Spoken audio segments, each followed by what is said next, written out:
추수감사절 오신 여러분들을 주의 이름으로 환영하고 축복합니다. 우리 옆 사람 앞뒤 사람 인사 나눠볼까요? 잘 오셨습니다. 주님 이름으로 사랑합니다. 축복합니다. 오늘 영상을 보셨는데요. 다음 순서로 특별 연주 순서가 있습니다. 우리 이미영 자매님이 오늘 오셔서 감사절을 맞이해서 하나님 앞에 특별한 연주로 영광 올려드리겠습니다. 여러분 나오실 때 큰 박수로 여러분 환영해 주시면 좋겠습니다.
여러분 큰 박수로 격려해 주시면 좋겠습니다.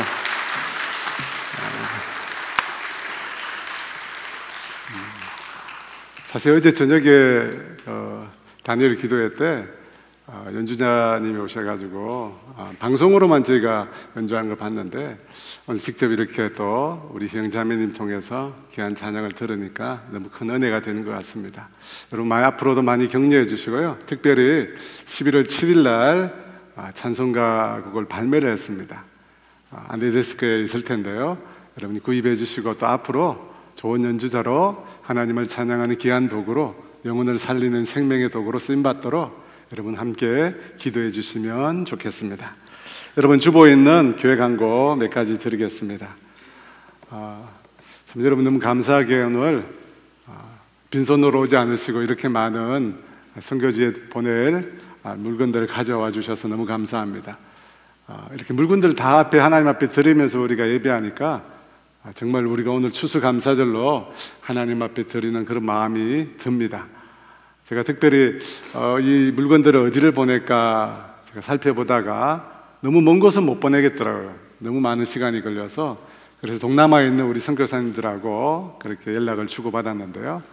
아마 오늘 우리가 이렇게 드린 물건을 준비해서 드리면 아마 12월 달 중순경에 아마 들어갈 것 같다고, 그러면 그곳에 있는 학생들 그리고 교회 아이들에게 좋은 크리스마스 선물이 될 것 같다고 그렇게 얘기해 주시더라고요. 아마 여러분이 오늘 드린 이 귀한 선물들은 아이들에게 용기가 되고 힘이 되고 또 하나님을 알아가는 귀한 신앙의 밑거름이 될 것입니다. 여러분 그렇게 자부심 가지시고요. 또 여러분 다음 주에 어느 곳으로 보냈는지 알게 되시면 위에서 그곳에 있는 아이들 위해서도 또 기대해 주시면 여러분 좋겠습니다. 여러분 보셨지만 오늘부터 우리 찬양 사역자로 우리 박은지 간사님이 우리 교회에서 사역하시게 됐습니다. 여러분 많이 축복해 주시고 또 격려해 주시면 좋겠습니다. 인사는 다음 주에 영상으로 그렇게 인사드리도록 하겠습니다. 다음 주부터 요람을 위한 사진 촬영이 다시 시작이 되는데요. 필요한 분들은 개별로 제가 연락을 드릴 겁니다. 여러분께서 연락 받으시면 꼭 함께 참여해 주시면 좋겠습니다. 오늘 하나님께서 우리에게 주신 말씀 같이 보도록 하겠습니다. 누가복음 17장 11절에서 19절 말씀인데요. 저와 여러분이 한 절씩 함께 교도하도록 하겠습니다. 예수께서 예루살렘으로 가실 때 사마리아와 갈릴리 사이로 지나가시다가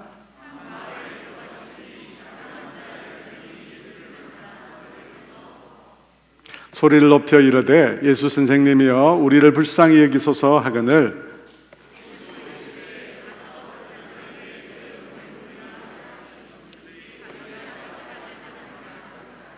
그 중에 한 사람이 자기가 낳은 것을 보고 큰 소리로 하나님께 영광을 돌리며 돌아와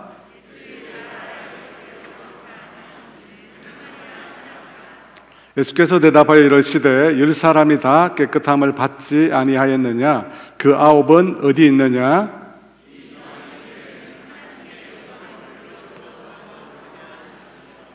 19절 말씀 다 같이 있습니다. 그에게 이르시되 일어나 가라 내 믿음이 너를 구원하였느니라 하시더라. 아멘.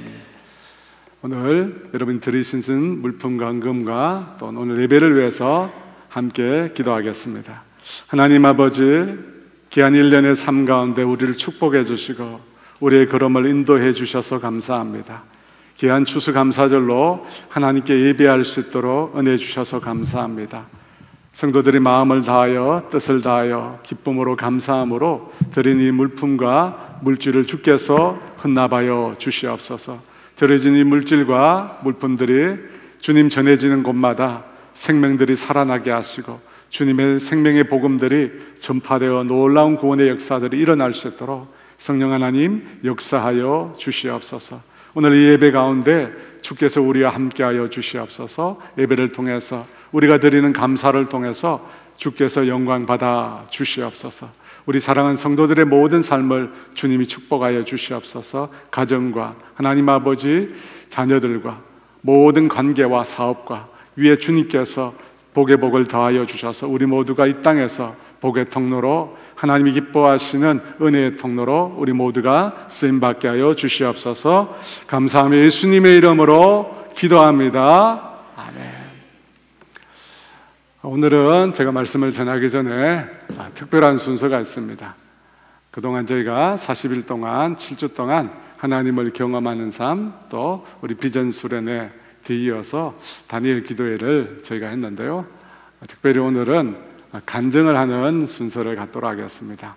그래서 우리 아이들부터, 우리 초등부 아이들부터 어른의 일까지 지금부터 간증하는 순서를 가지고 그 다음으로 제가 말씀을 전하도록 하겠습니다. 첫 번째 간증, 여러분 큰 박수로 격려해 주시면 좋겠습니다.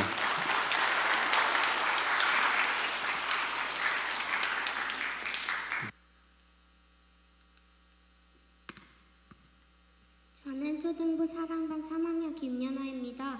화경 3, 40일 캠페인을 하면서 가장 기억에 남는 것은 비전 수련회에서 철로역정 프로그램이었습니다.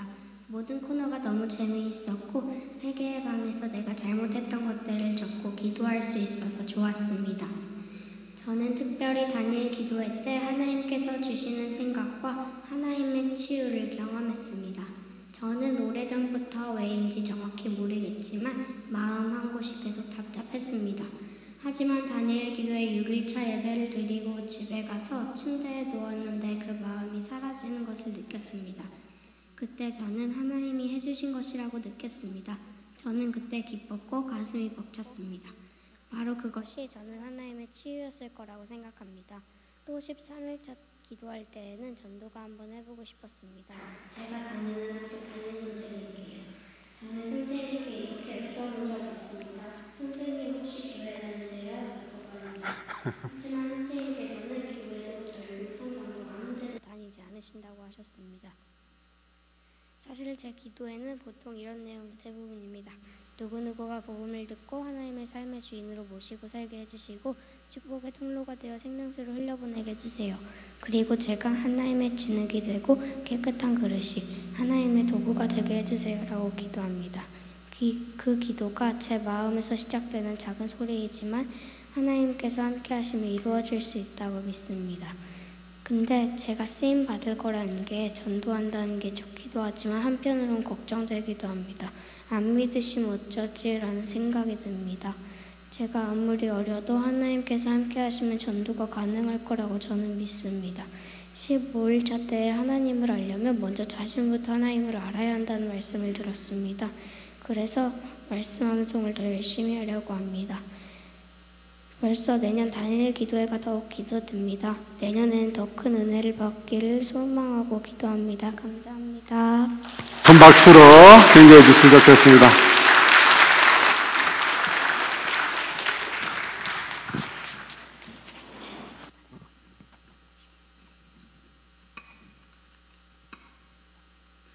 안녕하세요. 중고등부 1학년 이문규입니다.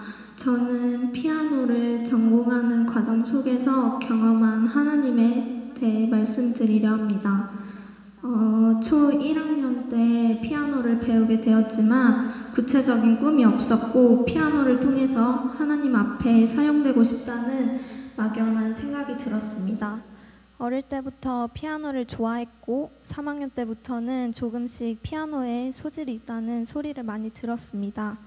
어느 날 저희 아빠가 생각해보지 않았던 피아노 전공에 대한 얘기를 하시면서 집 근처에 개원예중이 있다는 말씀을 하셨고 입시를 한번 보는 게 어떻겠냐고 물어보셨습니다. 이때만 해도 예술중이라는 것이 있는 줄도 몰랐고 전공을 시작하기에는 너무 늦게 시작한 게 아닐까라는 생각에 부담이 됐습니다. 하지만 하나님이 주신 기회라고 생각이 돼서 순종하는 마음으로 피아노 전공의 과정을 시작하게 되었습니다. 그 과정은 쉽지만은 않았습니다. 피아노에 대한 지식뿐만 아니라 취미로 배웠기에 손 모양도 갖춰지지 않은 상태였고 다른 친구들은 공부를 하고 노는 시간에 저는 피아노를 쳐야 된다는 압박감에 힘들었으며 순종하고 싶지 않아서 부모님과 연습 시간에 대한 트러블도 종종 있었습니다. 어느 날 밤 저는 큐티를 매일마다 하지 않았지만 마음이 너무 어려워서 하나님께 제가 오늘 읽는 말씀 속에서 위로와 해답을 찾게 해달라고 기도하며 말씀을 읽었습니다. 그때 여호수아 1장 말씀을 읽게 되었는데 5절 6절 말씀 중에 내가 모세와 함께 있었던 것 같이 너와 함께 있을 것이고 마음을 강하고 담대히 하라. 또 그 조상에게 맹세하여 주리라 한 땅을 얻게 하리라 라는 말씀이었는데 하나님이 나와 함께 하실 것이고 마음을 담대하고 강하게 하면 하나님께서 나의 길을 인도해 주실 것이라는 믿음이 생기고 나서부터 피아노 연습을 열심히 하기 시작했습니다. 그러던 중 7월 말씀에 경제적인 어려움이 있었기 때문에 친척들과 부모님의 주변 지인분들께서 예중에 입학하는 것을 반대하셨고 부모님과도 다시 한번 고민하는 시간을 가졌습니다. 그러다가 9월 중순경에 피아노는 전공을 하되 예중 입시를 포기하는 게 어떻겠냐는 엄마의 이야기를 듣고 엄청난 충격을 받게 되었습니다. 연습하는 과정 속에서 예중을 간다는 생각으로 열심히 준비를 했는데 갑자기 포기를 해야 된다는 생각에 나의 길이 망하는 것 같았습니다. 또 일반 중에서 공부로 승부를 봐야 된다는 부담감에 너무 슬퍼서 계속 울기만 했던 것 같습니다. 하지만 그때 엄마가 새롭게 하소서라는 프로그램을 같이 보자고 했고 자신의 계획이 있어도 하나님이 그 길을 인도하지 않으면 아무 소용이 없다는 내용을 듣게 되었습니다. 보고 나서 하나님께서 내 길을 계획하시고 인도해 주신다면 예중을 꼭 가지 않아도 된다는 안도감에 마음이 편해졌습니다. 간증을 보기 전까지만 해도 절망감이 들고 하염없이 눈물만 흘렸는데 하나님께서 이 간증을 통해 저의 마음을 안정시켜 주신 것 같아서 신기했습니다. 9월 말 저희 부모님은 레슨 선생님께 입시는 치되 입학을 포기하겠다고 말씀드리기 위해 만나러 갔습니다. 선생님께서도 예중을 가고 안 가고가 중요한 것이 아니라 하나님께 순종하면서 성실하게 할 일을 한다면 은규의 길을 인도해 주실 거라고 하시면서 괜찮다고 해주셨습니다. 약속대로 입시가 시작되었고 꼭 합격해야 한다는 부담감이 없었기 때문에 담담하게 입시를 칠 수 있었습니다. 일주일 뒤 합격 통지서를 받게 되었고 하나님께서 아빠의 마음을 움직이셨는지 일주일을 고민하시더니 다시 예중을 보내주겠다고 하셨습니다. 마치 아브라함이 하나님께 이삭을 바치려고 했을 때 옆에 양을 준비해 놓으신 것 같이 내가 꼭 합격해야 한다고 생각한 그 욕심을 내려놓고 순종을 하니까 다시 새로운 길을 열어주신 것 같았습니다.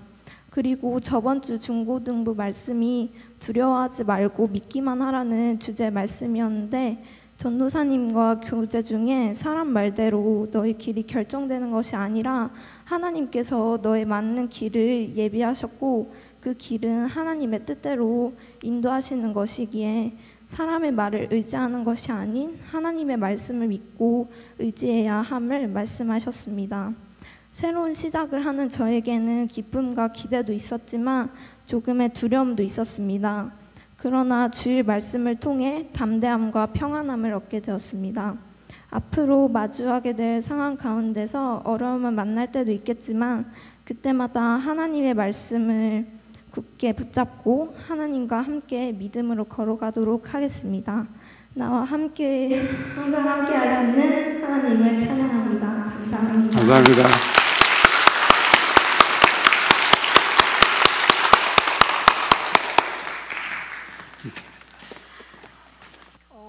안녕하세요. 저는 청년부에 소속되어 있는 정혜수 자매입니다.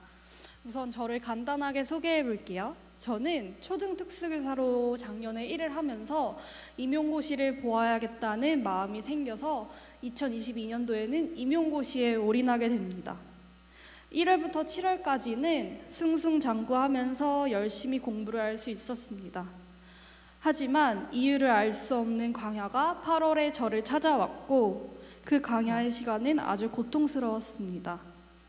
8월까지는 하나님께 기도를 드리는 목적이 하나님 임용고시에 합격하게 해주세요 였고 9월부터는 광야의 깊이가 깊어져서 하나님 살려주세요, 너무 힘들어요로 바뀌게 되었습니다. 저는 치열하게 하나님께 살려주세요, 힘들어요 기도를 했지만 하나님은 저의 기도를 들어주시지 않았고 계속 깊은 광야로만 내려가는 것 같았습니다. 힘든 시간을 통과하고 있을 때 학염3을 통해서 하나님은 내 주위에서 일하신다는 것을 알게 되었습니다. 힘들고 어려움이 있을 때 사람을 의지하던 저는 간절한 마음으로 더욱 하나님을 찾게 되었습니다. 그리고 9월, 10월이 지나고 어느새 임용시험이 코앞으로 다가왔습니다. 11월에는 매일매일을 울면서 고통스럽게 하루를 보냈습니다. 그리고 이러한 생각이 저를 올감했습니다. 나는 매일매일 울면서 공부도 하지 않고 고통스러워만 하고 있네? 하나님은 이런 내 모습을 보고 엄청 실망하셨을 거야. 그리고 이런 나를 버리시겠지 라는 사탄의 생각이 저를 더욱 괴롭혔습니다. 마침내 시험 당일이 왔고 시험 시작 1시간 전에 시험장에 도착했지만 너무 불안해서 50분 동안 아무것도 하지 못했습니다. 그런데 그때 핸드폰에 알람이 하나 울렸는데요. 그 알람은 야고보서 1장 5절 너희 중에 누구든지 지혜가 부족하거든 모든 사람에게 후히 주시고 꾸짖지 아니하시는 하나님께 구하라 그러면 주시리라 라는 성경 구절이었고 저는 이 말씀을 10번 크게 외쳤습니다. 그리고 알 수 없는 평온함이 찾아왔습니다. 하지만 시험지를 나눠받는 순간에 다시 큰 불안이 저를 감쌌습니다. 시험지를 잡는 저의 손이 덜덜 떨렸고 결국 눈에서는 눈물이 흘렀습니다. 그때 하나님께 기도하고 싶었고 하나님, 제가 이 시험이 공무원이라는 우상 숭배를 위해 보는 것이 아니라 하나님께 영광 올려드리는 시간이 되게 해주세요 라고 끊임없이 기도했습니다. 하나님께 기도를 올려드리고 시험이 시작되었고 제가 한 번도 준비하지 않았던 논술이 누구나 풀 수 있을 만큼 쉬운 주제로 나왔습니다. 그래서 무사히 논술 시험을 마무리했습니다. 뿐만 아니라 시험 문제 중에는 저의 지혜로는 풀 수 없었던 문제를 하나님께서 갑자기 생각나게 해주셨고 저는 그 결과 시험에서 점수를 얻었습니다. 시험이 끝나고 저는 느꼈습니다. 시험을 보는 내내 하나님이 나와 함께 있으셨고 나에게 평강과 지혜를 주셨구나. 그리고 가장 큰 부분인 공무원에 대한 우상 숭배를 깨트려 주셨습니다. 임용을 보기 전에는 하나님이 임용고시를 보게 하신 이유가 나에게 고통을 주시려고 이 길을 가게 하셨구나 라고 생각을 했지만 임용을 보고 난 후에는 하나님은 나에게 이 시간을 통해서 평강을 주시고 내가 연약한 모습이라도 사랑하시는 아버지시구나라는 경험하게 되었습니다. 임용시험이 끝나고 나니까 하나님이 나에게 어떤 것을 말씀하고 싶었는지 알게 되었습니다. 다니엘 기도회를 참여하면서 18일차 손경민 목사님의 간증을 현장에서 듣는 은혜가 있었는데요. 간증과 찬양을 통해서 하나님이 날 찾아와 주셨고 세상의 것, 외적의 것에 집중했던 나를 학영3과 다니엘 기도회를 통해서 하나님을 주목할 수 있도록 인도해 주셨습니다. 1년 동안 임용을 준비하는 광야의 시간을 통해서 하나님은 나에게 가장 큰 힘이 되셨고 가장 좋은 것을 주셨습니다. 모든 영광을 하나님께 돌립니다. 감사합니다. 감사합니다. 귀한 간증 감사드립니다.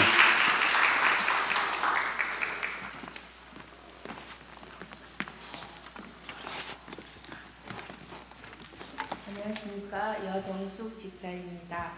부족한 저를 이 자리에 서게 하신 것은 아마도 저와 같은 어려운 가운데 믿음 생활을 하시는 성도님들께 소망을 드리기 위함인 것 같습니다. 저희 가족을 소개하며 올여름 출산하기 전까지만 해도 음주를 즐겼던 남편과 그 아버지를 구원하기 위하여 매일 가족단체 카톡방에 말씀을 올리는 큰아들, 군에서 세례만 받고 아직 믿음 생활을 하지 않는 작은아들, 그리고 30년째 초신자 믿음으로 신앙생활을 하고 있는 저 이렇게 네 식구입니다. 저는 이번 하경3 소그룹 모임을 통해 많은 은혜를 받았습니다.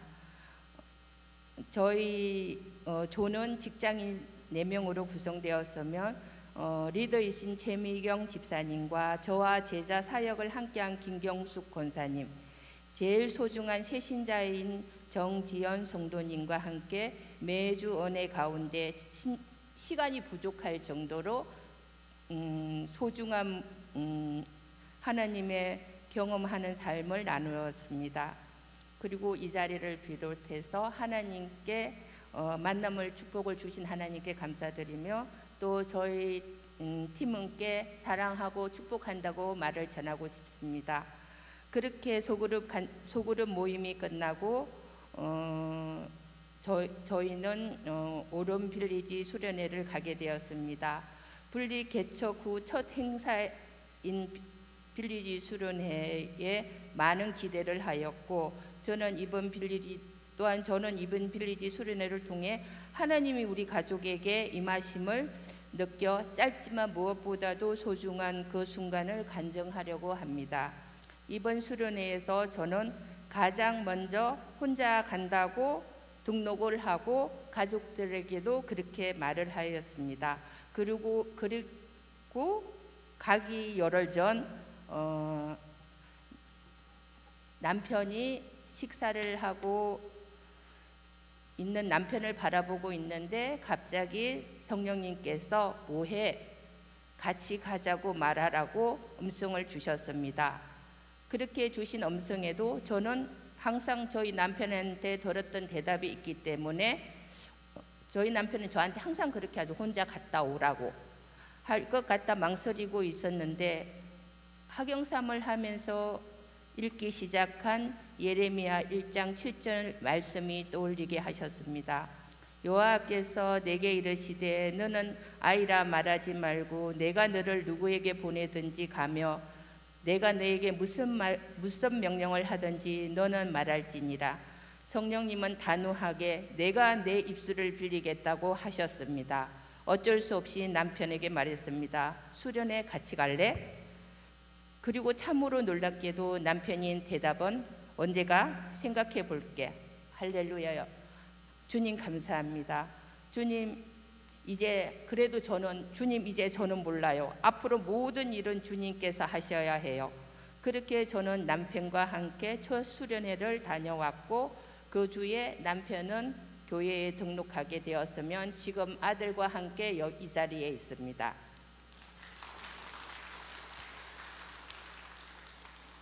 하경3이 끝나고 바로 단세를 시작하였습니다. 이번 단세는 남편 건강 때문에 저녁밥을 걱정하게 되고 참석에 대한 고민을 하게 되었습니다. 그러나 하나님은 매년 초신자의 저를 그 단세 장소에 가게 하셨습니다.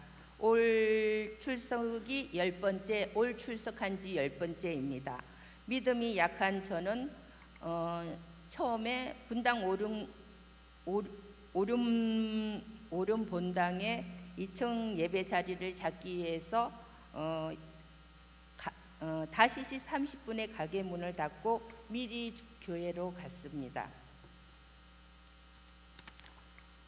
첫 해는 강사님들이 기적이 나에게도 나타나기를 기대했지만 그 다음 해도 아무런 일은 일어나지 않았습니다. 하지만 해가 갈수록 바쁜 저는 단세의 기도로 1년을 견디며 나의 하나님을 만나게 되고 육체적으로 힘들지만 주님이 주시는 기쁨과 은혜를 알게 되었습니다. 그리고 또 다른 은혜도 있었습니다. 일찍이 제가 문을 닫고 가게 되는데 저희 매출은 항상 5시 30분에 제가 생각했던 매출보다 더 많이 주셨습니다. 그렇게 단세를 한 지 올해가 10번째입니다. 지난 15일 믿음 생활 한 30년 만에 성령님이 방언을 주셨습니다. 할렐루야 주님 감사합니다. 얼마나 기다렸는지 모릅니다.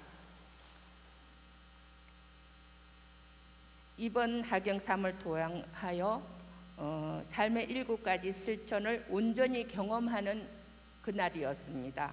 주께서 주신 선물 금철에 나와서 열심히 기도하겠다고 하였습니다. 부족한 저의 간증을 들어주셔서 감사합니다. 헌신과 사랑으로 하경 3을 준비해 주신 TF팀과 오랜 시간 기도를 준비해 주신 목사님께 감사드리며 모든 영광 하나님께 올려드립니다. 감사합니다. 감사합니다. 자, 간증하신 네 분 나오시고요. 오세요.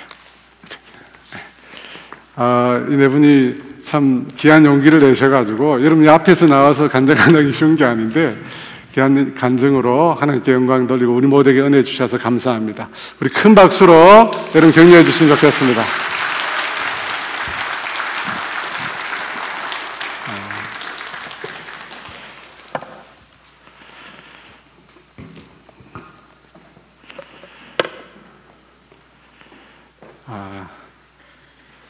제가 이렇게 예배를 드리니까 추수감사절 같아요. 하나님께서 우리 가운데 행하신 일들을 우리가 믿음으로 고백하고 선포하니까요. 너무 좋습니다. 오늘은 추수감사주일인데요. 특히 감사에 대한 말씀을 함께 나누고자 합니다. 오늘 말씀해 보니까 예수님께서 한 마을을 지나가시다가 10명의 나병 환자를 만나게 되셨습니다. 성경에 나오는 나병이라는 표현은 지금의 한센시병을 정확하게 가리키는 표현은 아닙니다. 이 한센시병을 포함해서 여러 가지 피부병을 다 총칭해서 성경에서 나병이라고 말씀하고 있습니다. 여러분, 그 병에 걸린 사람들은 다른 일반의 사람들과 함께 거주할 수 없었고 사람들과 떨어진 곳에서 살 수밖에 없었습니다. 당연히 감염 위험 때문이었습니다. 그들은 손이나 발, 그 밖에 신체 일부가 썩어가는 그런 육체적 고통과 함께 사람들로부터 소외되는 그런 정신적인 고통을 겪어야만 했습니다. 사랑하는 가족들, 남편과 아내, 자녀들, 형제, 자매, 부모님으로부터 단절된 삶을 그들은 살아야 했습니다. 게다가 종교적으로는 부정한 자라고 하는 낙인이 찍힌 채 삶을 살아야 했습니다. 육체의 고통뿐만 아니라 그와 같은 정신적인 그리고 종교적인 고통까지 더해져서 나병 환자들은 그야말로 비참한 인생을 살 수밖에 없었습니다. 그럼에도 사람들이 사는 마을에서 떨어지지 못하고 동네 주변에 자리를 잡고 있었던 것은 그들이 구걸해야만 살아갈 수 있었기 때문입니다. 그 나병 환자들이 어느 날 예수님께서 그 마을을 지나간다는 소식을 듣게 되었습니다. 12, 13절에 이렇게 말합니다. 한 마을에 들어가시니 나병 환자 10명이 예수를 만나 멀리 서서 소리를 높여 이르되 예수 선생님이여 우리를 불쌍히 여기소서 하거늘. 부정한 자로 예수님께 가까이 나아갈 수 없었기에 나병 환자들은 멀리 서서 소리를 높여서 예수님을 불렀습니다. 여러분, 그때 이 10명의 나병 환자들이 예수님을 부른 목소리는 어떤 소리였을까요? 예수님 이렇게 불렀겠습니까? 당연히 아니죠. 그들은 아마 사력을 다해서 예수님의 이름을 불렀을 겁니다. 그리고 자신들을 불쌍히 여겨달라고 고함을 질렀을 것입니다. 여러분, 그렇게 그들이 부를 수밖에 없었던 것은 그들의 형편이 너무나 고통스러웠기 때문일 것입니다. 그와 같은 그들의 부름에 대해서 예수님은 어떻게 대답을 하셨을까요? 오늘 본문 14절에 보니까 보시고 이르시되 가서 제사장들에게 너희 몸을 보이라 하셨더니 그들이 가다가 깨끗함을 받은지라. 이 나병 환자의 부르짖음에 대한 예수님의 반응은 먼저 그들을 어떻게 했다고 합니까? 보시고라고 이야기합니다. 여러분, 다른 사람이 우리 이름을 부르면 당연히 그 이름을 부른 사람들을 쳐다보는 것이 당연한 일입니다. 하지만 당시에 나병 환자들이 사람을 불렀을 때 거의 모든 사람들은 그 나병 환자들을 외면했습니다. 쳐다보지도 않았습니다. 그들의 목소리가 들릴 때는 얼굴을 가리고 빨리 그곳으로부터 벗어나려고 했습니다. 왜냐하면 나병 환자들은 부정한 자이기 때문입니다. 더러운 자들이기 때문입니다. 그들을 가까이 한다는 그 자체만으로도 사람들은 더러워지기 때문입니다. 여러분, 우리가 처음 코로나가 생겼을 때 이 코로나에 걸린 사람들을 혐오하는 일이 참 많았습니다. 그래서 그것을 코로나 포비아라고 우리가 불렀어요. 마치 기생충을 대하는 것처럼 사람들이 코로나 걸린 사람들을 혐오했습니다. 그래서 재수 없다고 소금도 뿌리고 또 문에다가 못질도 하고 그런 일들을 했었습니다. 중국에서 있었던 일이죠. 한국 사람들이 중국에 들어왔을 때 나오지 말라고 그렇게 문에다가 못질을 했습니다. 사실 지나고 보니까, 지금 보니까 아무것도 아니잖아요. 모든 사람들이 다 걸리는 일이잖아요. 자연스러운 일인데 그때는 코로나 걸린 사람만 특별히 뭔가 문제가 있는 것처럼 그 사람들을 혐오했었습니다. 예수님 당시 나병 환자들도 그런 대우를 받았다고 생각하시면 됩니다. 그런데 예수님께서는 그들을 그렇게 대하지 않으셨습니다. 나병 환자들을 외면하지 않으시고 예수님은 그들의 부르짖음을 듣고 그들을 바라보시고 그들의 간청을 또한 들어주셨습니다. 오늘 본문 14절 하반절에 보니까 가서 제사장들에게 너희 몸을 보이라 하셨더니 그들이 가다가 깨끗함을 받은지라. 이 나병 환자들이 깨끗함을 받았다, 깨끗해졌다라고 하는 증명을 얻으려면 제사장에 가서 그 몸을 보여야 합니다. 제사장들이 나병 환자들의 몸의 상태를 확인한 후에 정결하다라고 선언해 주어야 그때 비로소 이 사람들이 정결한 사람이 되는 것입니다. 그랬기에 예수님께서 나병 환자들에게 제사장에게 가서 너희 몸을 보이라 라고 한 말은 놀라운 치유가 일어날 수 있다라고 하는 사실을 기대하게 하는 말씀이었습니다. 그런데 여러분, 왜 예수님께서는 나병 환자에게 그 자리에서 그 즉시로 고쳐주실 수도 있는데 왜 그렇게 하지 않으시고 제사장에게로 먼저 가라 그렇게 말씀하셨을까요? 분명히 그 자리에서 눈에 보이는 순간에 눈에 보이게 그들을 고쳐주실 수도 있었습니다. 그럼에도 그렇게 하시지 않은 이유가 무엇입니까? 그것은 나병 환자들로 예수님의 말씀을 믿고 순종하기를 원하셨기 때문입니다. 여러분, 하나님께서는 홀로 모든 역사를 이루실 수 있는 분이십니다. 기적을 우리 가운데 행하실 수 있는 분입니다.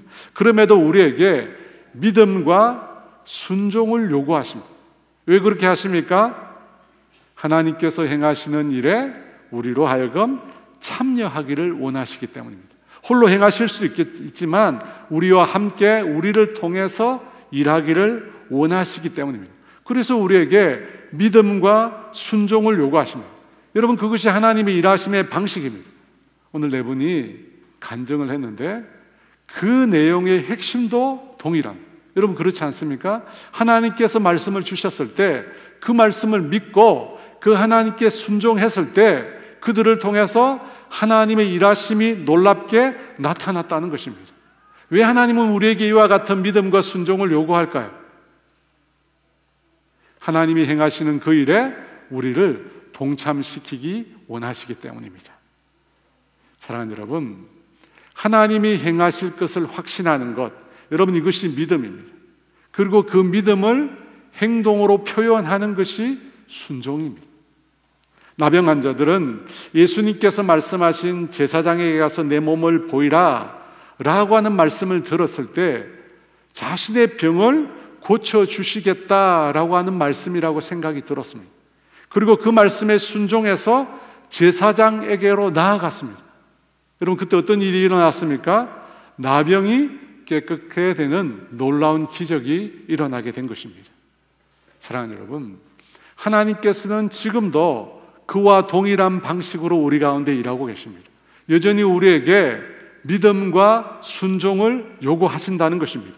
하나님께서 행하실 것에 대한 말씀을 듣고 그 말씀에 순종하여 나아갈 때 저와 여러분이 그와 같은 하나님의 일하심에 동참하게 될 것입니다.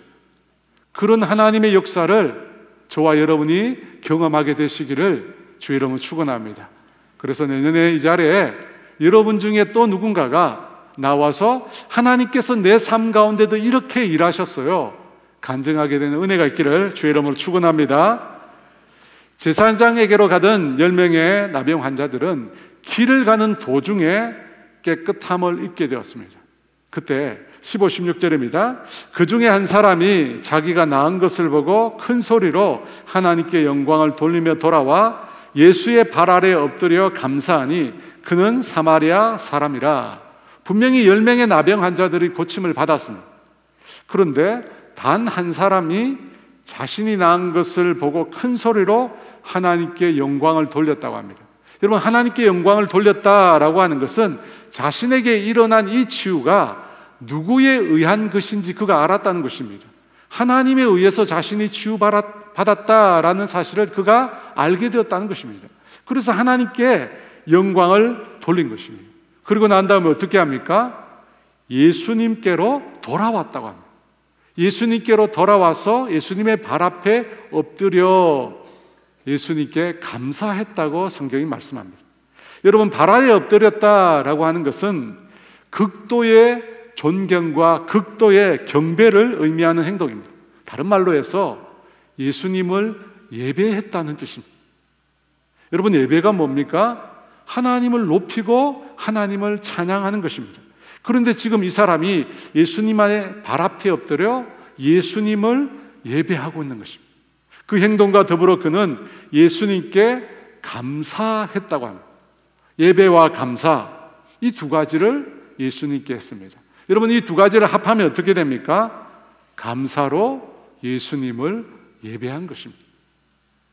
왜 그가 예수님께로 돌아와서 예수님께 감사로 예배를 드렸을까요? 예수님께서 자신의 질병을 고쳐주셨기 때문입니다. 여러분, 만약 그가 나병이 깨끗해졌다 라고 하는 것이 우연히 일어난 일이었다면, 우연히 내 삶에 나병이 낫게 되었다라고 그가 믿었다면, 이 사람이 과연 예수님의 발 앞에 와서 감사로 예배를 드렸을까요? 그렇지 않았을 것입니다. 예수님께서 분명히 자신의 병을 고쳐주셨다라고 하는 것을 그가 알고 믿었기 때문에 예수님께 감사로 예배를 드린 것입니다. 여러분, 이 나병 환자가 자신의 질병을 깨끗하게 해주신 그 예수님께 이와 같이 감사로 예배를 드리는 것은 당연한 것입니다. 여러분, 당연하지 않습니까? 그가 지금까지 나병으로 인해서 겪고 있었던 고통과 비참한 삶을 생각해 보면 그것을 고쳐주신 예수님께 감사와 찬양을 드리는 것은 너무나 당연한 일입니다. 오늘 성경 본문은 16절 말미에 그 사람이 다름 아닌 사마리아인이라고 밝히고 있습니다. 여러분, 이 성경은 이 부분을 고의적으로 이야기하고 있습니다. 왜 사마리아인이라고 밝히고 있을까요? 그 말씀을 통해서 예수님께 돌아오지 않는 9명이 유대인이라는 사실을 은연중에 말씀하시는 것입니다. 분명 9명의 유대인들도 예수님께 고침을 받았습니다. 하지만 예수님께 돌아오지 않고 그들은 감사를 표하지 않았다는 것입니다. 반면에 유대인들이 그토록 경멸했던 이 사마리아인은 예수님께 돌아와서 감사로 예수님을 예배했습니다. 그러면 여러분, 왜 나머지 이 9명은 예수님께 감사를 표하지 않았을까요? 17절 말씀인데요. 예수께서 대답하여 이르시되 10사람이 다 깨끗함을 받지 아니하였느냐? 그 9은 어디 있느냐? 여러분, 이 말씀을 보면 나병을 고쳐주신 분이 예수님이 분명하다는 사실을 알 수 있습니다. 10사람이 다 깨끗함을 받지 아니하였느냐? 예수님이 알고 계십니다. 그들 모두가 다 깨끗함을 받았다는 것을 알고 계십니다. 어떻게 아십니까? 예수님 당신이 고쳐주셨으니까. 예수님이 고쳐주셨으니까 알고 계십니다. 그러면서 예수님 말씀하십니다. 그 나머지 9은 어디에 있느냐? 여러분, 그 9은 어디에 있습니까? 오늘 성경 본문 첫 장면에서 예수님께서 한 마을을 지나가시다가 10명의 나병 환자들이 멀리 서서 예수님께 부르짖었습니다. 예수여, 우리를 불쌍히 여기라. 여러분 너무나 간절히 예수님께 부르짖었습니다. 정말 뼛속같이 고통스러웠던 그들의 심정을 담아서 외마디 외침으로 제발 주님 우리를 불쌍히 여겨달라고 그렇게 고함을 질렀습니다. 그 부르짖음을 들으시고 예수님께서 고쳐주셨잖아요. 그런데 그 고침을 받은 그 사람은 지금 어디 있습니까? 여러분 어떻게 그와 같은 놀라운 일을 경험하고도 그냥 가버릴 수가 있습니다. 여러분 나병이에요. 그냥 병이 아니에요. 감기 정도가 아니에요. 나병입니다. 이 병으로 인한 육신의 고통은 말할 수 없습니다. 손가락이 떨어져 나가고 발가락이 끊어져 나가요. 사랑하는 사람들로부터 외면당하고 버림받는 정신적으로 엄청난 고통을 겪는 병입니다. 더 나아가 부정한 자로 낙인이 찍힙니다. 그는 거룩한 하나님 앞에 나설 수도 없습니다. 영원한 심판과 멸망을 받을 수밖에 없습니다. 그런 엄청난 고통에서 예수님께서 그들을 건져주셨습니다. 그런데 그들은 지금 어디에 있습니까? 여러분 왜 나머지 9의 유대인들은 감사를 예수님께 표현하지 않았을까요? 왜 이런 행동을 했을까요? 그들이 이전의 모습과 지금의 모습을 비교해보면 너무나 달라졌죠. 그런데 왜 그들은 감사를 표하지 않았을까요? 제가 지난주에 재밌는 기사를 하나 보았습니다. 여러분 하리보라고 하는 회사가 있습니다. 여러분 아시죠? 젤리를 만드는 회사입니다. 하리보라는 회사가. 이 독일 프랑크푸르트에 사는 이 아누아르라고 하는 분이 이 열차 승강장에서 수표 한 장을 발견했다고 합니다. 이 수표를 집어들고 보았는데 액수를 보고 이분이 깜짝 놀랐어요. 이 수표 금액은 무려 463만 유로, 우리나라 돈으로 63억짜리 수표였다. 63억짜리. 하리보에서 그 수표를 발행한 것입니다. 이 아누아르 씨는 그 즉시로, 정직한 분 같아요. 그 즉시로 하리보에다가 연락을 했다고 합니다. 하리보에서 뭐라고 대답을 했냐면 수표를 그 즉시로 파기하라고 했습니다. 그리고 파기했다는 그 사실을 사진을 찍어서 보내달라고 했습니다. 그 얘기를 듣고 이분이 수표를 그 자리에서 파기를 했습니다. 며칠이 지나지 않아서 택배가 이분의 집에 도착을 한 겁니다. 택배를 보낸 것은 하리보였습니다. 여러분 기대가 되지 않습니까? 63억짜리. 이분이 상자를 열었는데 거기는 하리보 젤리 6봉지가 들어있었다. 여러분 6봉지입니다. 63억짜리 수표에 대한 사례로 하리보에서 보낸 사례가 하리보 6봉지였습니다. 그것을 받고 이 아누아르라고 하는 분은 이런 논평을 했다고 합니다. 답례치고는 다소 부족하다고 생각합니다. 너무 점잖은 분 같아요. 이 63억짜리 수표를 찾아다 준 것인데 준 거나 마찬가지인데 하리보 젤리 6봉지를 보내온 거예요. 여러분 좀 심하지 않아요? 그래서 국내 네티즌 중에 한 분이 그런 얘기를 했어요. 하리보는 세계적인 글로벌 대기업인데 적어도 6박스는 보내줘야 되지 않냐. 6봉지가 뭐냐. 여러분 63억에 대한 사례로 하리보 6봉지라면 감사 표현으로는 너무나 약한 거죠. 그런데 여러분 오늘 본문에 나오는 9명의 유대인은 그런 감사 표현 자체도 없었습니다. 남역이라고 하는 너무나 극한 질병으로부터 고침을 받았는데 어떻게 아무런 반응을 보이지 않을 수 있습니까? 저는 읽어보면서 이 사건이 정말로 실제로 일어난 사건일까 의구심이 들 정도예요. 여러분 예수님께서 낫게 해주신 것이 아니라고 생각하지 않으면 절대로 할 수 없는 행동이에요. 우연이 되었거나 정말 나을 때가 되어서 나은 것이지 예수님께서 고쳐주신 것이라고 절대 생각한 것이 아닌 것입니다. 여러분 그랬기에 그들이 예수님께 돌아오지 않은 것입니다. 그렇지 않으면 어떻게 나병에서 고침을 받았는데 여러분 돌아오지 않을 수 있습니다. 사랑하는 여러분, 올 한 해에도 하나님께서 우리의 삶 가운데 정말 많은 놀라운 일을 행하여 오셨습니다. 여러분 잠잠히 여러분 자리에 앉아서 한 해 동안 하나님께서 나에게 어떤 일을 행하여 오셨는지를 잠잠히 한번 생각해 보십시오. 하나님이 아니시면 할 수 없는 일들이 내 인생에 굉장히 많이 있었습니다. 필요할 때마다, 힘들 때마다 주님은 적절한 타이밍에 필요한 물질을 공급해 주셨습니다. 위기의 순간에 우리를 지켜주시고 우리를 보호해 주셨습니다. 어디를 갈지 몰라, 어느 방향으로 갈지 몰라 방황하고 있을 때 하나님께서 우리의 삶을 인도해 주셨습니다. 또 만남의 복을 통해서 하나님은 우리를 축복해 주셨습니다. 그 중에는 이 질병으로부터 우리가 치료를 받은 적도 있었습니다.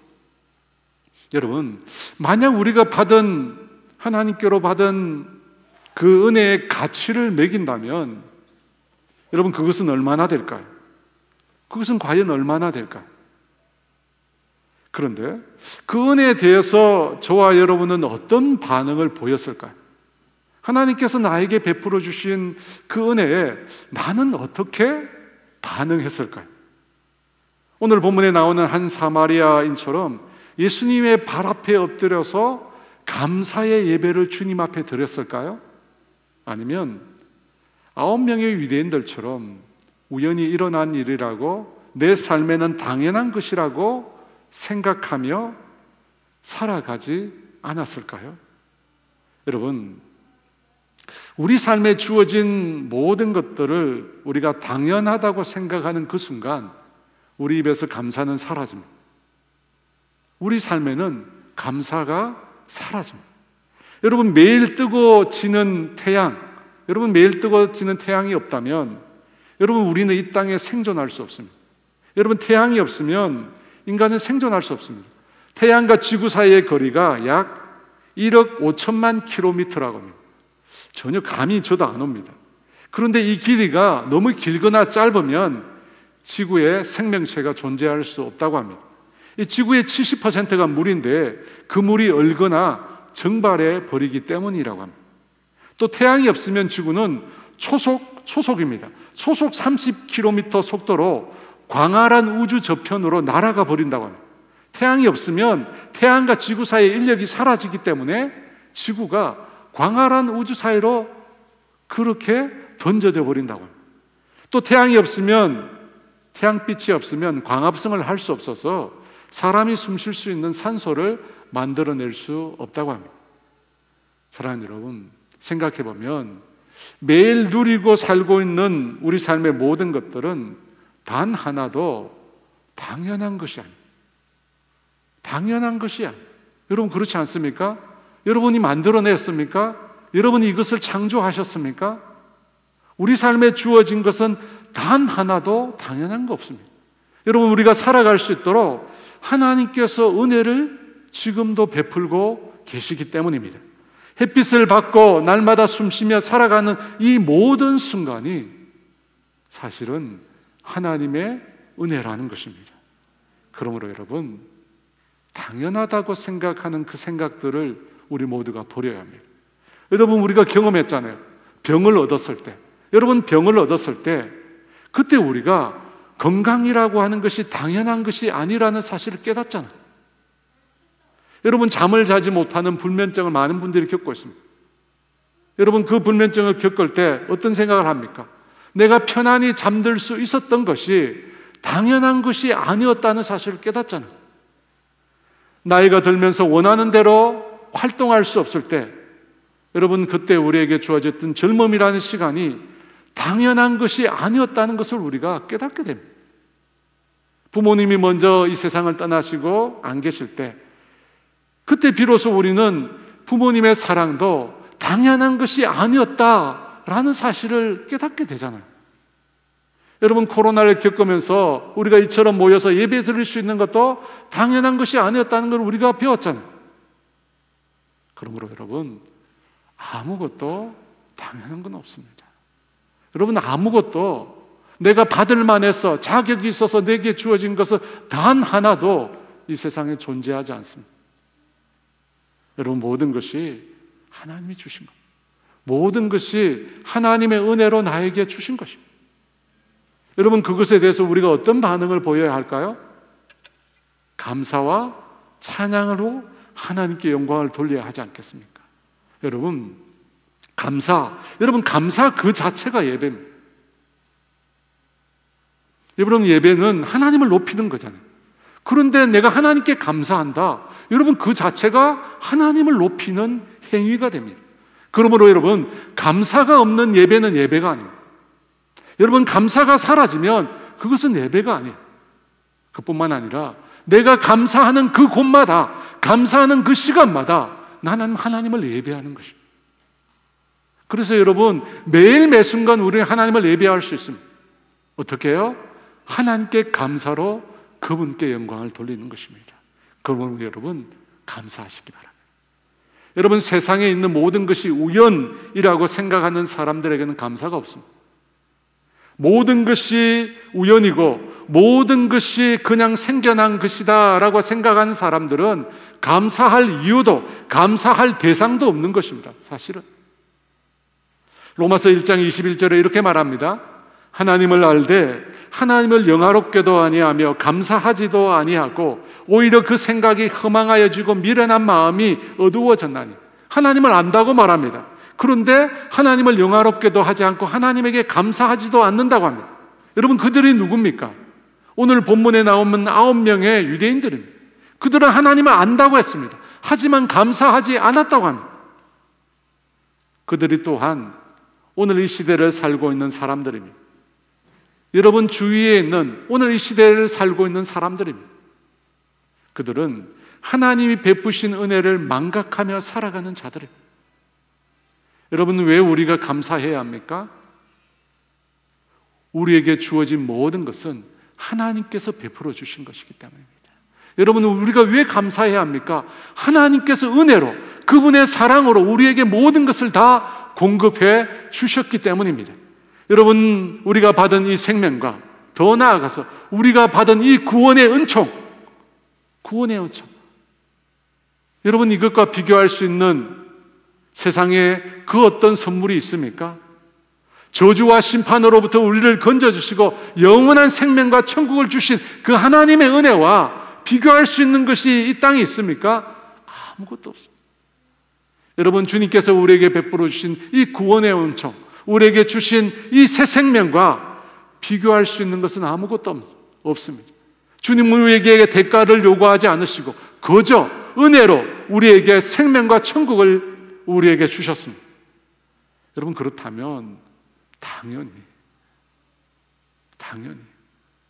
여러분, 나병에 걸렸다 치유받은 사람 감사하지 못한다고, 감사가 없다고 우리가 정죄하는데, 그것을 넘어서 우리에게 영원한 생명과 우리에게 영원한 천국을 주님이 주셨다면 여러분, 우리가 그 주님께 감사와 찬양을 올려야 하지 않겠습니까? 그 주님께 온전한 감사와 찬양을 올리는 저와 여러분 되기를 원합니다. 한 사마리아인처럼 예수님의 발 앞에 엎드려 감사로 예배하는 저와 여러분 되기를 원합니다. 왜 우리가 감사해야 하는가? 한 가지 더 생각해 보면, 감사는 또 다른 하나님의 축복을 부르기 때문입니다. 여러분, 성경에 보면 기적이 일어나는 곳의 특징이 있는데 그 중 하나는 감사라는 것입니다. 마태복음 14장 19, 20절에 이렇게 말합니다. 무리를 명하여 잔디 위에 앉히시고 떡 5개와 물고기 2마리를 가지사 하늘을 우러러 축사하시고 떡을 떼어 제자들에게 주시며 제자들이 무리에게 주니 다 배불리 먹고 남은 조각을 12바구니에 차게 거두었으며, 예수님께서 보리떡 5과 물고기 2마리로 사람들에게 양식을 주실 때 먼저 하늘을 우러러 축사하셨다고 합니다. 여러분, 축사했다는 말은 하나님 베푸신 은혜에 감사했다는 말입니다. 여러분, 그 축사 이후에 오병이어를 사람들에게 나누어 줄 때 어떤 일이 일어납니까? 5,000명의 사람들이 다 배불리 먹고 남은 조각으로 12바구니에 가득 채우게 되었다고 합니다. 여러분, 이것을 보면 기적의 현장에 무엇이 있습니까? 감사가 있습니다. 기적의 현장에 감사가 있어요. 그래서 고 이어령 씨는 그런 말을 하셨습니다. 감사는 벽에 던지는 공과 같다. 저는 이 표현을 참 좋아합니다. 감사는 벽에 던지는 공과 같다. 여러분, 벽에 공을 던지면 어떻게 됩니까? 다시 돌아오게 되어 있습니다. 감사를 던지면 또 다른 감사가 우리 인생 가운데 생겨난다는 것입니다. 나병으로 인하여 깨끗함을 받게 된 이후에 그 사마리아 사람이 예수님께 돌아오게 됩니다. 그리고 예수님 앞에 감사의 예배를 드리게 됩니다. 여러분, 그때 어떤 일이 일어납니까? 오늘 본문 19절은 이렇게 말합니다. 그에게 이르시되 일어나 가라, 내 믿음이 너를 구원하였느니라 하시니라. 나병으로부터 깨끗함을 받았을 뿐만 아니라 구원, 영원한 생명을 그가 또한 얻게 되었다고 합니다. 감사로 돌아왔을 때 주님은 그에게 더 큰 선물로 더 큰 감사의 축복을 베풀어 주신 것입니다. 그러므로 사랑하는 여러분, 저와 여러분의 삶 가운데 감사를 회복하기를 원합니다. 여러분, 우리가 감사하면 감사할수록 저와 여러분 인생에 끊임없이 감사할 만한 일들이 생겨날 줄 믿습니다. 여러분, 아멘이시죠? 여러분, 감사하면 감사하는 그곳이 예배를 드리는 현장입니다. 하나님을 높이고 영화롭게 하는 것입니다. 하나님을 기쁘시게 하는 것입니다. 여러분, 우리가 대단한 일을 통해서 하나님을 영화롭고 기쁘시게 만드는 것도 아닙니다. 여러분, 감사하면 그것이 하나님을 영화롭게 합니다. 그것이 하나님을 기쁘시게 합니다. 그리고 그 현장 가운데 하나님께서 더 놀라운 감사의 축복을 저와 여러분에게 주실 줄 믿습니다. 그런 축복을 다 받아 누리시는 저와 여러분 되기를 원합니다. 여러분, 끝으로 감사는 마귀가 가장 싫어하는 단어임을 기억하십시오. 왜냐하면 감사하는 자를 넘어뜨릴 수 없기 때문에, 매 순간 감사하기 때문에 그 사람을 넘어뜨릴 수 없는 것입니다. 그러므로 감사의 마음으로 하나님을 영화롭게 하고 감사의 마음으로 또 다른 축복을 받아 누리는, 그리고 영적 전쟁에서 승리하는 저와 여러분 되시기를 주의 이름으로 축원합니다. 여러분, 우리가 은혜라고 하는 찬양을 함께 드리기를 원하는데요, 다 여러분 일어나서 하나님의 은혜를 생각하며 이 찬양으로 하나님께 영광 돌리기를 원합니다. 내가 누려왔던 모든 것들이, 내가 지나왔던 모든 시간이, 내가 걸어왔던 모든 순간이 당연한 것 아니라 은혜였소. 아직 해가 뜨고 저녁의 노을, 봄의 꽃향기와 가을의 열매,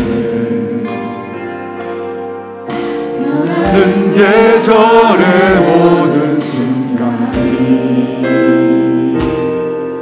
당연한 것 아니라 은혜였어. 모든 것이 은혜, 모든 것이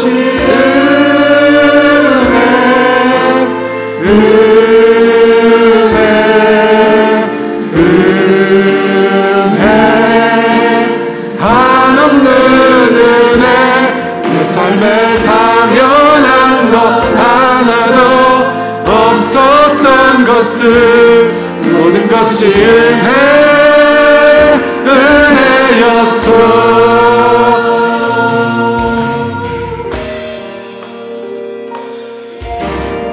이 땅에 태어나 사는 것, 어린아이 시절과 지금까지 숨을 쉬며 살며 꿈을 꾸는 삶, 당연한 것 아니라 은혜였소. 하나님의 자녀로 살며 오늘 찬양하고 예배하는 삶, 복음을 전할 수 있는 축복이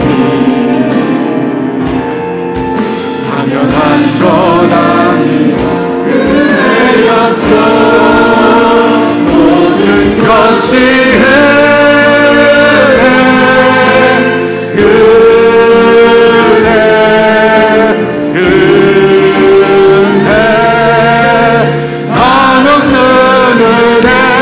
내 삶에 당연한 것 하나도 없었던 것을 모든 것이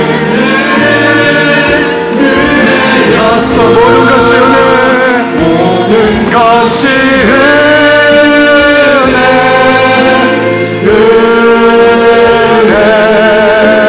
은혜, 한없는 은혜. 내 삶에 당연한 것 하나도 없었던 것을 모든 것이 은혜였소.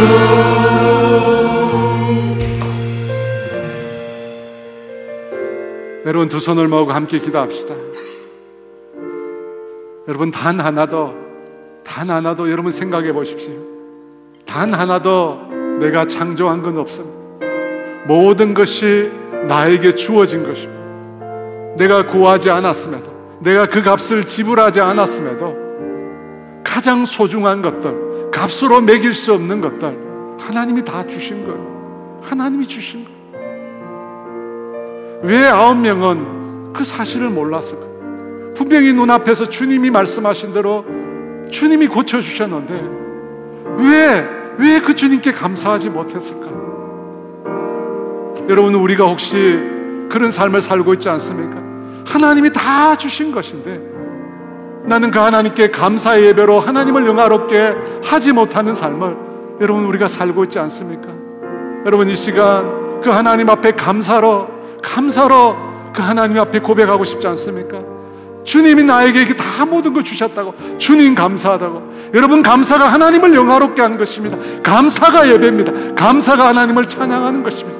여러분, 이 시간 우리가 큰 소리로 우리가 주님께 감사를 고백하기를 원합니다. 우리 주여 외치고 주님 앞에 감사를 고백합시다. 주여! 하나님 아버지 감사합니다. 주님 감사합니다. 주님 감사합니다. 주님 감사합니다. 아버지 감사합니다.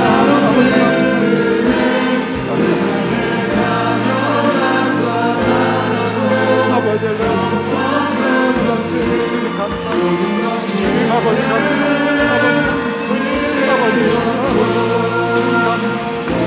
감사합니다.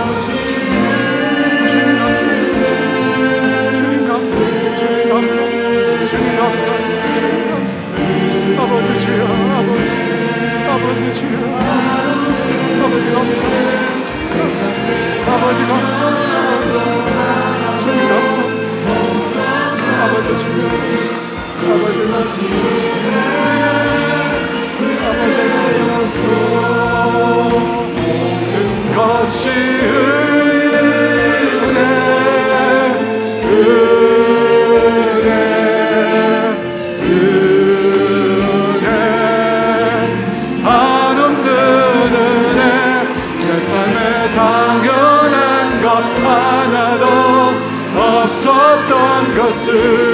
모든 것이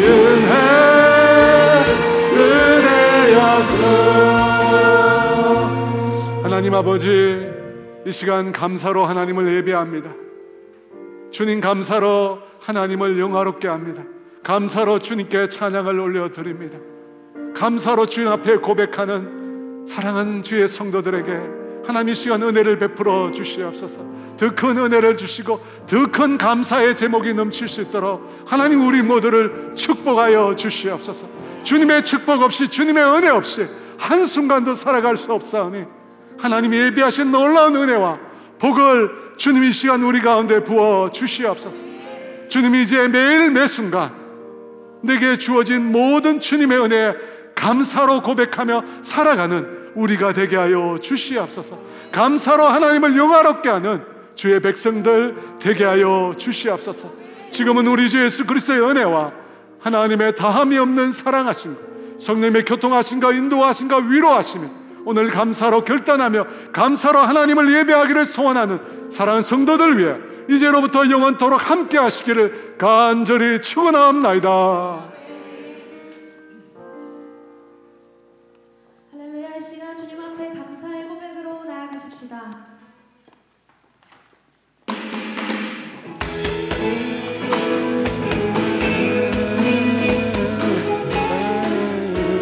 주님, 우리가 감사함으로 주님의 이름을 찬양합니다.